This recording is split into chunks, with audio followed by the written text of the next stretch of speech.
JoJo's Bizarre Adventure is a series that is constantly reinventing itself, and that's why I love it. That's why we love it. That's why we all love JoJo's Bizarre Adventure. That's the central reason why this series is so freaking good. And Steel Ball Run, the latest adaptation of the manga series by David Production Studio, is great. It's excellent.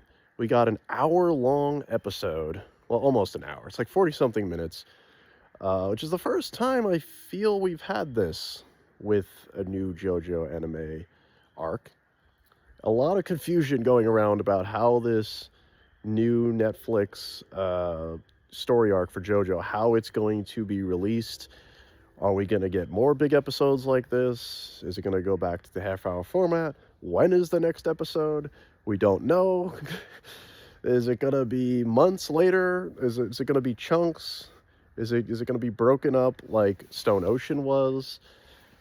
We don't know. There's a whole lot of confusion going on about how the release schedule for this new anime is going to go. Even the creators don't know. The animation team doesn't know because it's in Netflix's hands. And as we know, Netflix, when they release something, there's a whole process involved. And, like they got all these different languages, they have to dub it in and everything else. And it's not like when it was on Crunchyroll where it just gets simulcast right away and you have a week-to-week release, and it's that's kind of a bummer. But at the end of the day, the most important thing here is that Steel Ball Run is really, really good. I am enjoying the shit out of that first episode. I think it was great. I love the Wild West setting. I love the crazy eccentric characters that we get right from the beginning. I love this crazy plot with the race across America on horseback, with the $50 million prize looming over everything, and all the fun winks to previous JoJo. We got a new Dio just in the story. We've got references to like part 3 with Avdol showing up on a camel. It's weird shit. It's crazy.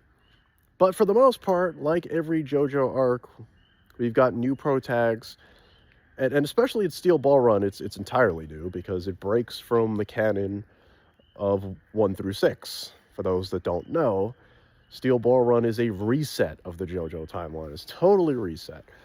So, given the events of Part 6's ending, Stone Ocean, Araki basically just said, fuck it, I'm starting all over, which is why we can have this story set in 1890 in the Wild West with a new Joestar, Johnny Joestar, this paraplegic former famous jockey who used to be a horse racing prodigy. He gets shot in the back, ends up in a wheelchair.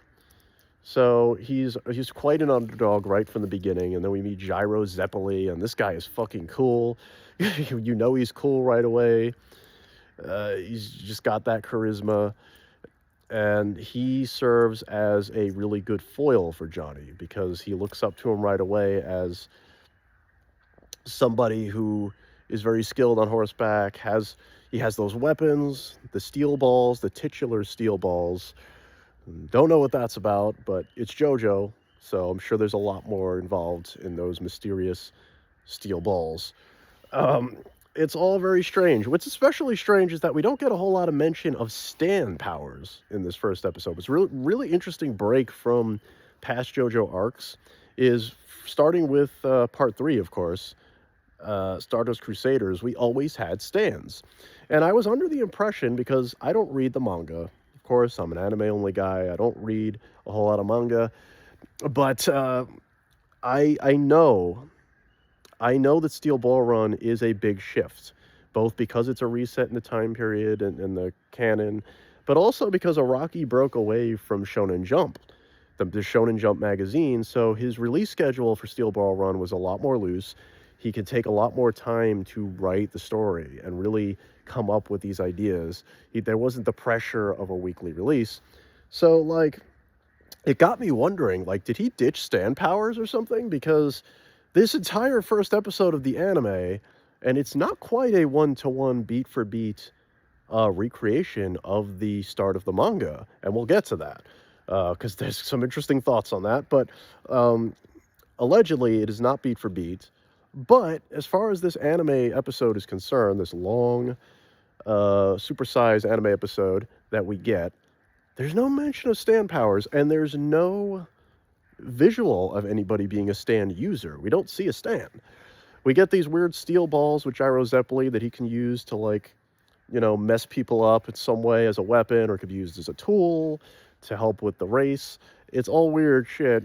But then you have other characters like Porcolo or Procolo, or however you say his name, the guy who has like ridiculous luck, and he's just constantly getting lucky during the race. It leads to some of the best comic relief of this episode. I already like that character. But it's like, is there a stand tied to that? Like, do the steel balls have a stand? Does this guy's luck have a stand that we just don't see yet? There's no mention of it. Everybody just has weird gimmicks. Like, there's the one guy, the Native American guy, who we meet at the very start, who, like, can run crazy fast on foot.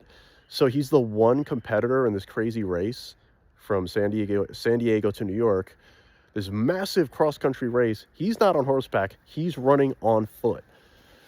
Because that's just, there's no rules with this race whatsoever, apparently. Anything goes, and this is the one character that doesn't have a horse or a steed of any kind. He's just on foot. And I'm like, okay, he's got like super crazy running speed or whatever, and he's just amazingly athletic. Is there something to that? Does he have a stand? And I say all this because apparently I did a little spoiler-free digging here and there, and I found out there are stand powers in Steel Ball Run. Many characters still have stands. So, like, okay, interesting. I wonder why it's not mentioned in this first episode. And then I found out something that's even more interesting, is that David Production, which has handled this ongoing adaptation of the JoJo manga for a long time now, since Phantom Blood, way back when, they have done, to date, the most faithful recreation of the manga series. And as far as I know, as far as I've been told, the first 6 parts were almost like page for page, beat for beat recreations of the manga. Like really, really faithful, like crazy faithful to the mangas they were based on. And I've dabbled in a few panels here and there of like Stone Ocean as it was coming out, just got kind of curious, and especially with the weird release schedule of that, I got a little impatient. And I read ahead and I was like, wow, yeah, everything. Like every panel, every image, they are very, very faithful. The first 6 parts, as far as I can tell, were very close to the manga. Maybe even to a fault, some could argue, in some cases. But, like, even so, like, I expected part 7 to be the same, because why wouldn't you? But then again, from what I've heard, there's a lot of backlash. There's a certain majority of fans that are already review bombing this anime episode, because apparently David Production for the first time is not being that faithful. It's not a beat for beat, like page for page, faithful adaptation of the manga, at least for this first episode. Apparently there's a lot of stuff in this opening to the story that they cut around or cut out. There's missing dialogue, there's whole scenes that have been removed from the manga, and I'm like, really? I did not feel that while watching this episode. It's like, I guess that's at least, on the flip side, because there are 2 sides to this, obviously. On one hand, yes, I think that's a good thing. That's a good sign, because I trust David Production with this material at this point. And if they waited all the way to part 7 to start rearranging how faithful they're going to be, if there's anything essential from this first episode that was in the manga, that is essential to the plot later, then maybe they're doing what a lot of good adaptations do when you go from one format to another. Maybe we'll see some of that stuff later. Maybe it'll come back, in a rearranged way that makes more sense for the anime. I don't know.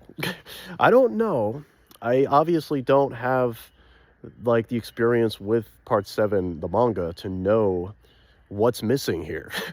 But at the same time, the fact that I didn't feel like anything was missing, we get that backstory with Johnny Joestar, that's in the episode, but I'm told there's stuff with other characters or dialogue with other characters that just sets up other things that just wasn't here, and I have to imagine that, David Production wouldn't wait until part 7 to start fucking shit up, to be like, oh, we're just gonna rush it now. I just don't think they would. They've built up too much of a reputation for being so faithful to Araki's work that I'm like, I don't think they're gonna. And Steel Ball Run is considered one of his best works. Like, it is seminal. It is, because this was the first time he broke away from the Shonen Jump release schedule with the manga.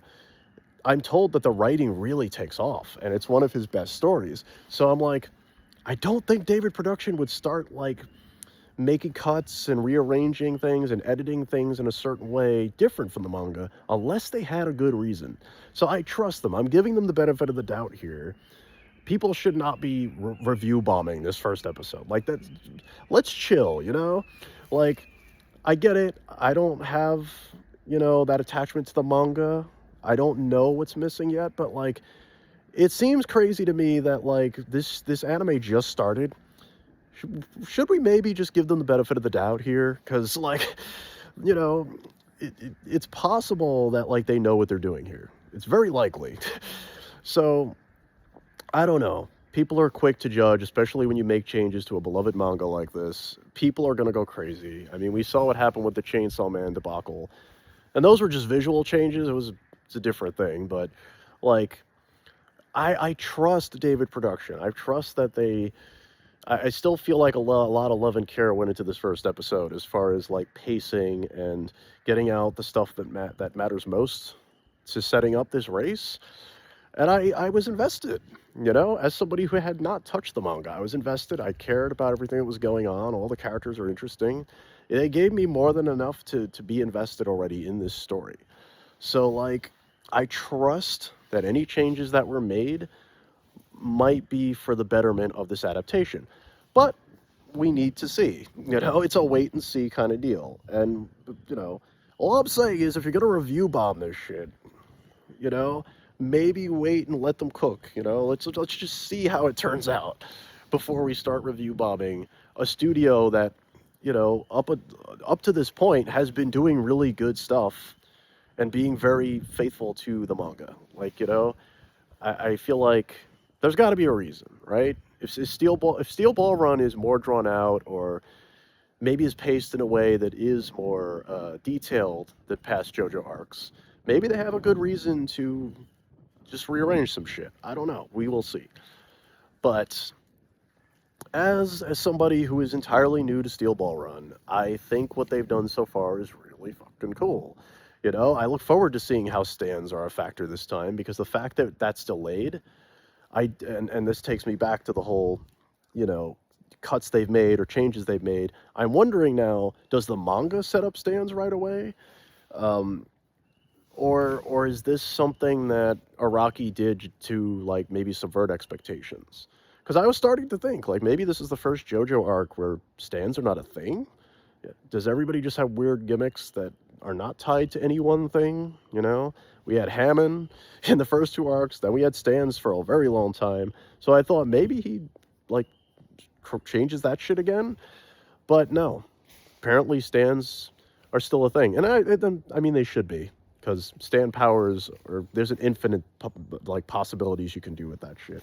So why would he change it, really? But yeah, like Araki as a manga author, he's constantly shifting it up. He's constantly changing it up. I know he's on the 9th part of the series right now with the manga. So, like, we don't have too much catching up to do as far as the anime is concerned. I'm still worried about this release schedule and how long it's going to take to finish Steel Ball Run, but, like, we're getting closer. I don't know how long JoJo Lands, the 9th part, is going to be, but, like, who knows? Maybe David Production, if they keep this up, maybe we'll be all caught up by the time part 10 comes around or whatever.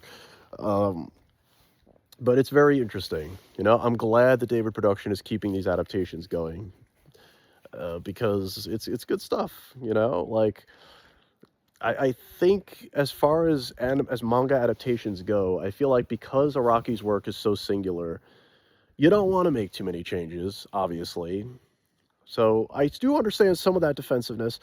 And the first 6 parts being as faithful as they were, while that was probably tough to animate, and it's probably why the JoJo anime adaptation, in order to work as faithfully as they did to the original manga, the animation couldn't always be this like the slickest, most fluid thing in the world compared to like the Chainsaw Mans and Dons of the world, because Araki's art is just like, I mean, it's hard to put into animation, and like, I've always given a pass to the first 6 parts, like maybe not being the smoothest animation in the world. Sometimes they can look a little still framey, to the point where, yeah, like a lot of scenes from these shows, from these JoJo animes, they sometimes look like you're just watching a moving manga or something. But at the same time, I think the studio does a really good job of handling lots of stylish flourishes when they need to, and adding like really cool touches with like the music and the direction that you of course can't get from a manga. So like it's put to good use, you know what I mean? Yeah, the manga is probably still the purest way to consume this fucking story and to appreciate Araki's art. I'm sure. I've seen it. I've seen what the manga art looks like, and yes, it's very fucking good in a way that I don't know if anime will ever be able to capture that well. But David Production, they put in a damn good effort every time. I still think Steel Ball Run looks pretty cool, especially when the race gets started. And there is a lot of movement, and the horses are racing. It's like that was apparently a big challenge and a big hurdle for them. How are we going to do the horses? Because horses are notoriously tough to animate. And apparently they put the work in, because I didn't really feel like this was all that awkward animation-wise. I thought this race looked nice, and they did a lot of good, smart things to keep it flowing and to keep it interesting, and it was very exciting. Most of that comes down to direction, but there's lots of cool animation as well, and it's fun when all these characters are in the race and they're doing all their crazy shit all at once. It's great stuff. Like Dio Brando, this new alternate universe version of Brando, Dio Brando. Our expectations are gonna be subverted here. As somebody who doesn't know where the story is going, he's gonna end up being like not the big baddie this time. There's no way, right? That'd be too obvious. We can't have a new Dio. I mean, it is funny because it would be almost too much on the nose if he was just the new big baddie again. Like, this isn't Vampire Dio, this isn't Stone Mask Dio. He's just another, like, ruthless, tough competitor in the race, as far as I know from this first episode. So I'm wondering if he's, like, going to join the good guys at some point, or, when we inevitably get a conspiracy that's unveiled behind this race and some big baddie does emerge. I don't think Diego Brando, I don't think he's going to be the new villain. But I love that he's there. I mean, he's literally got Dio on his fucking hat. Like, it's like, I see what you're doing. This motherfucker's a red herring, isn't he? He's just there to make us think, like, this is going to be the villain for this entire race. I don't think so. Nah. It always gets more complicated and weird and wacky than that in JoJo. Expect the unexpected. If you're a longtime JoJo fan, that's all you expect from this series, the unexpected. So I have a lot of fun with that. I think that's going to be cool. I love that they just play the old Dio music while he's in the race. It's just really freaking cool. And the whole time I'm just like, that dude's not going to be the villain. He ain't going to be the real villain. So, it'll be a Vegeta situation. He'll just end up coming around to, like, working together with Johnny and Gyro, whatever. I don't know. That's how I'm calling it. But I love this premise. I love the idea of the whole story is just a race. That's what I love about, like I said, JoJo's Bizarre Adventure, how it reinvents itself with every arc is a different scenario, right? Like, you had Stardust Crusaders. It was this global trip to Egypt across these continents, this race against time to stop this vampire. Part 4 was a small town, like, murder mystery kind of thing. Part 5 was this mafia story with stand users. And then Part 6 is like a prison break story that ends with a reset of the universe. So here we are, of course, in Part 7, and now we're in the Wild West, and it's a race across the entire country, this rat race for money. It's great. It's great. I love it. I love how that's the only thing you can know to expect if you're a longtime JoJo fan, is the unexpected. Very exciting. Can't wait to see more of this. I hope we get another episode soon. Please, Netflix, don't drag this out too long. Please. We gotta get to JoJo Lion. We gotta get to part 8. We gotta hurry. We gotta catch up to Araki. He's still drawing. He's still making manga. Catch up. Anyway, that's all I got to say about Steel Ball Run. Are you guys excited for more of Steel Ball Run? Have you read the manga? Do I know where it's going? Does anything I say sound good? Am I right to defend the changes they made? Or is it sacrilege? You let me know in the comments. And until next time, you get to burning and live for the passion.